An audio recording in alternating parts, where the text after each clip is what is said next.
संयुक्त अरब अमीरात के बारे में यह जाना जाता है कि यह दुनिया के कुछ सबसे अमीर परिवारों को अपने में समेटे हुए है।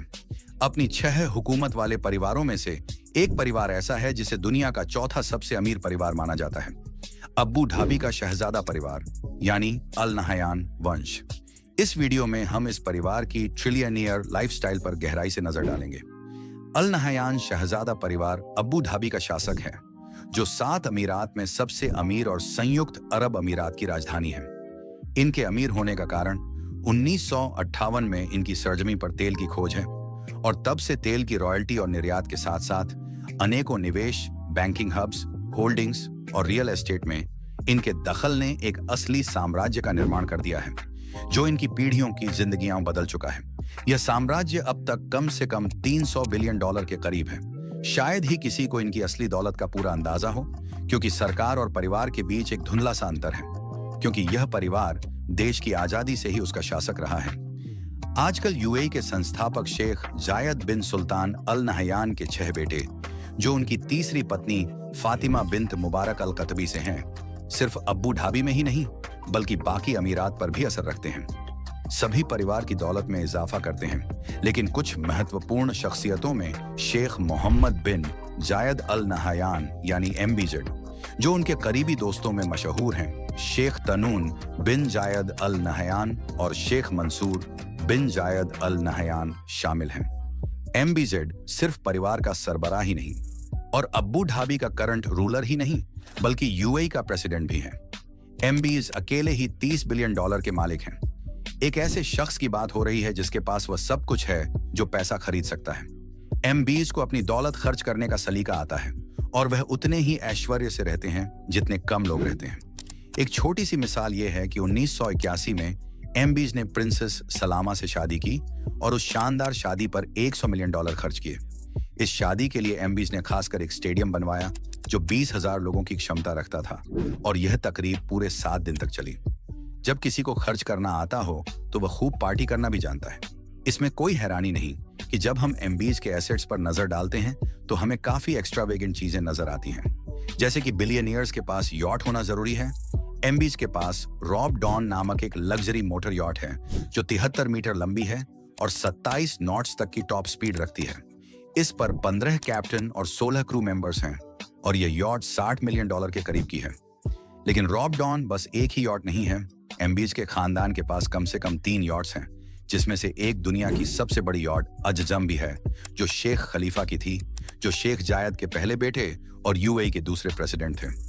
अजजम यॉट को दुनिया की सबसे कॉम्प्लेक्स और सोफिस्टिकेटेड यॉट माना जाता है और इस पर 400 से $600 मिलियन तक का खर्च आया था। लेकिन MBZ और उनके खानदान सिर्फ समंदर तक ही महदूद नहीं बल्कि उनके पास आसमान तक पहुंचने का भी जरिया है। उनके पास कम से कम 5 प्राइवेट जेट्स हैं, जिनमें से 2 बोइंग जेट्स MBZ के जहाती अंडर हैं। एक $450 मिलियन का बोइंग 747 और दूसरा $180 मिलियन का बोइंग 787, जो पूरी रॉयल फैमिली को एकोमोडेट कर सकते हैं। उनके भाई भी पीछे नहीं हैं। शेख तहन्नून अबू धाबी के वेल्थ फंड एडीक्यू के हेड हैं, फर्स्ट अबू धाबी बैंक के और मुल्क के नेशनल सिक्योरिटी एडवाइजर भी हैं। Sheikh Mansour deputy prime minister हैं, एमिरेट्स इन्वेस्टमेंट अथॉरिटी के हेड हैं और अब्बू धाबी यूनाइटेड ग्रुप के चेयरमैन हैं, जो कि मैनचेस्टर सिटी फुटबॉल क्लब का भी मालिक है। ये खानदान सिर्फ खेलों में ही नहीं बल्कि अलग अलग फील्ड्स में भी अपना असर और इन्फ्लुएंस बढ़ाता जा रहा है। जो मैनचेस्टर सिटी फुटबॉल क्लब के मालिक हैं, ये खानदान सिर्फ खेल में ही नहीं बल्कि विभिन्न क्षेत्रों में भी अपना असर और प्रभाव बढ़ाता जा रहा है। रॉयल ग्रुप के जरिए ये लोग दुनिया भर में अपनी ताकत और प्रभाव को बढ़ावा दे रहे हैं और इनके संपत्ति करीब $300 बिलियन के आसपास है। इनके कुछ और बड़े संपत्तियों में लंदन का बर्कले स्क्वायर हाउस और कई अन्य महल शामिल हैं, मगर शायद इनमें सबसे ज्यादा महत्व का स्थान अब्बू धाबी का कासर अल वतन है, जो एक सांस्कृतिक और पर्यटन स्थल भी है। बड़े एसेट्स में लंदन के बर्कले स्क्वायर हाउस और कई अन्य पैलेसेस शामिल हैं, मगर शायद इनमें सबसे ज्यादा अहमियत का मकाम अब्बू धाबी का कसर अल वतन है, जो कि एक कल्चरल और टूरिस्ट लैंडमार्क भी है। अल वतन का कसर असल में काफी हालिया है और यह 2017 में मुकम्मल हुआ। यह एक बहुत ही बड़ा और मुश्किल निर्माण प्रोजेक्ट था, जो 150 मिलियन मैन ऑवर्स और तकरीबन $490 मिलियन में तैयार हुआ। ये 2019 से पब्लिक विजिट्स के लिए खुला है और 2020 में इसे वर्ल्ड ट्रैवल अवार्ड्स में मिडिल ईस्ट के मुख्य सांस्कृतिक पर्यटन स्थल के लिए नॉमिनेट भी किया गया। इतने बड़े बजट के कारण महल का नतीजा भी उतना ही शानदार है और जो फाइनल परिणाम है वो वाकई लाजवाब है। इसकी कंस्ट्रक्शन और डिजाइन अरब विरासत और परंपरा को खिराज तहसीन पेश करती है और यह 3,80,000 वर्ग मीटर पर फैला हुआ है। इसमें 2,300 कमरे हैं जिनमें लाइब्रेरी, डाइनिंग और शॉपिंग एरिया भी शामिल हैं और सफेद रंग का ग्रेनाइट और लाइमस्टोन का फसाद है। महल के अंदर को नीले और सुनहरे विवरणों के साथ बहुत ही खूबसूरती से सजाया गया है, जो कि अरब प्रेरित आइकॉनोग्राफी के 5,000 से ज्यादा अनोखे डिजाइनों पर आधारित हैं, जो दीवारों, छत और फर्श पर नजर आते हैं। लेकिन जो चीज सबसे ज्यादा ध्यान आकर्षित करती है वो है एक 12 टन का झूमर, जिसमें 3,50,000 क्रिस्टल के पीस शामिल हैं, जो इतना जटिल है कि इसे जगह पर ही असेंबल करना पड़ा। यह झूमर स्प्रिट ऑफ कोलैबोरेशन हॉल में मौजूद है, जो आधिकारिक बैठकों के लिए डिजाइन किया गया है। महल का एक गुंबद भी है जो कि 37 मीटर डायमीटर का है और केंद्रीय कक्ष के ऊपर स्थित है, जो कि कंपाउंड का सबसे बड़ा कमरा है, जिसे ग्रेट हॉल कहा जाता है और यह बिल्डिंग को पूर्वी और पश्चिमी विंग में विभाजित करता है। पूर्वी विंग को हाउस ऑफ नॉलेज कहा जाता है और यह एक प्रकार का संग्रहालय है जिसमें कई प्राचीन वस्त्र, धार्मिक ग्रंथ और एक लाइब्रेरी है जो 50,000 से ज्यादा किताबों पर आधारित है, जो कि देश की सांस्कृतिक, सामाजिक और राजनीतिक इतिहास को दस्तावेजित करती है। पश्चिमी विंग का इस्तेमाल राजनीतिक और आधिकारिक उद्देश्यों के लिए किया जाता है, जैसे कि अन्य देशों के नेताओं के साथ बैठकें या भोज। परिवार के एक और सदस्य जो अपने असीमित और विलक्षण खर्चों के लिए मशहूर हैं, वह हैं हमद बिन हामदान अल नयान या फिर रेनबो शेख, जिनके पास $20 बिलियन हैं। शेख ने दुनिया के सबसे बड़े और बेहतरीन कार कलेक्शनों में से एक एकत्र किया है और उनका यह उपनाम उनकी मल्टी कलर वाली चीजों के शौक के कारण है, जो उनकी कलेक्शन में भी नजर आता है। उनके पास कई रेनबो थीम वाली कारें हैं, जैसे कि एक क्लासिक मर्सिडीज बेंज जो उनकी खुद की शादी के लिए बनवाई गई थी और जिसकी वजह से मर्सिडीज ने अपनी प्रोडक्शन को अस्थायी रूप से रोका था ताकि शेख का ऑर्डर पूरा हो सके। अगर यह कुछ अजीब लगता है तो रेनबो शेख असामान्य और मॉडिफाइड कारों के भी शौकीन हैं, जैसे एक मर्सिडीज एस क्लास जो मॉन्स्टर ट्रक में तब्दील की गई है, एक 8 पहियों वाली निसान पेट्रोल और एक बहुत बड़ी लैंड रोवर जीप और डॉज पावर वैगन जो आकार में सामान्य ट्रक से कम 5 गुना बड़ा है और इसके अंदर एक लिविंग रूम, 4 बेडरूम और एक बाथरूम भी मौजूद है।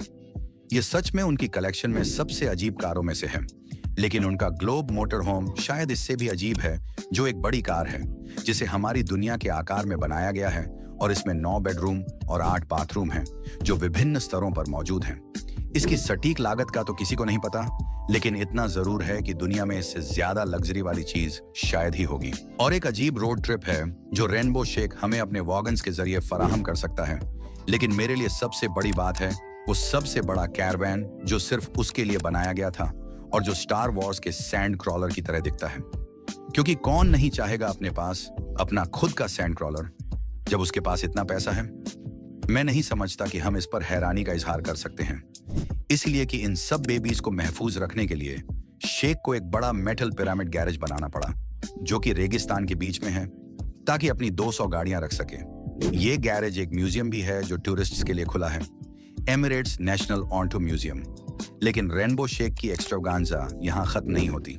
हर बिलियनियर के लिए एक जरूरी चीज शेख का अपना प्राइवेट आइलैंड है जो फुतिसी कहलाता है, जिसका टोटल एरिया 50 स्क्वायर किलोमीटर है। थोड़ा ज्यादा पर्सनल और खास बनाने के लिए उसने अब्बू धाबी की नेशनल मरीन के इंजीनियर्स की मदद से एक नहर बनाई जो उसके नाम को इसकी टेरिटरी पर स्पेल करती है। ये इतनी बड़ी है कि ये स्पेस से भी नजर आती थी। फिर किसी वजह से बाद में उसने सिग्नेचर को भरा, शायद शर्मिंदगी की वजह से, हम कभी नहीं जान पाएंगे। लेकिन खुशकिस्मती से शेख के पास इतना पैसा है कि वो अपने प्रॉपर्टी पर छोटी मोटी मरम्मत और टच कर सके। इसके अलावा बिलियनियर्स सिर्फ अजीब चीजें खरीदने से नहीं बनते, बल्कि उन्हें कुछ अजीब शौक भी होते हैं। रॉयल फैमिली को फाल्कनरी का बहुत शौक है। ये एक ऐसी एक्टिविटी है जो पुरानी नस्ल से नस्ल तक चलती आ रही है, जैसे कि MBZ अपने पिता के साथ किया करता था। फाल्कनरी का मतलब है फाल्कन की ट्रेनिंग, जहां आप एक फाल्कन को हुक्म पर हमला करना सिखाते हैं। फाल्कन्स असल में इतने महंगे नहीं होते, लेकिन जरूरी है कि रॉयल फैमिली के पास टॉप नॉच फाल्कन्स हों जो कि 2,50,000 तक की लागत रखते हैं। और अगर ये काफी नहीं था तो एमबीजेड ने अपने नाम पर एक फाल्कनरी स्कूल भी खोला ताकि ये रिवाज नए नस्ल तक जारी रहे।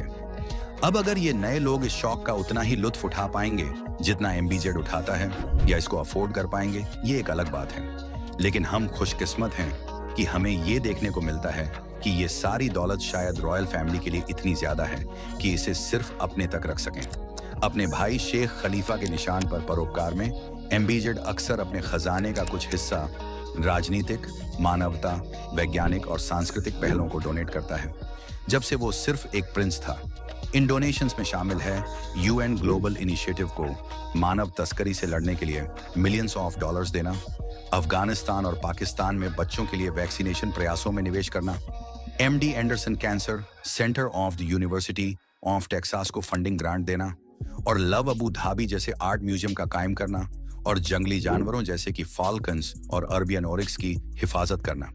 कम से कम ऐसा लगता है कि ज्यादा लोग ऑल नियॉन हाउस के बाहर से भी इस दौलत का कुछ हिस्सा कैसे न कैसे एंजॉय कर सकते हैं। तो आप ऐसे दौलत के साथ क्या करेंगे? हमें कमेंट्स में बताएं। और अगर आपको ये वीडियो पसंद आई हो तो जरूर स्क्रीन पर दिए गए किसी कार्ड पर क्लिक करें ताकि ऐसे ही और वीडियो देख सकें। इस वीडियो को लाइक करें और सब्सक्राइब करें ताकि मजेदार दिलचस्प मज़ामीन के साथ साथ रहें।